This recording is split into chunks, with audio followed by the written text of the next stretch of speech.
Dito sa mundo, ito talaga yung totoo, yung realidad na dapat alam mo at ng lahat ng tao. Naparito kang hubad, aalis kang nakahubad.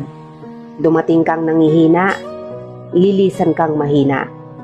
Iniluwal kang walang salapi at mga bagay, maglalaho kang walang salapi at mga bagay. Ang una mong paligo, may naghugas sa iyo. Ang huli mong paligo, may maghuhugas sa iyo. Ito ang buhay, kaya bakit labis ang mali siya, ang inggit, ang pagkamuhi, ang galit at pagkamakasarili.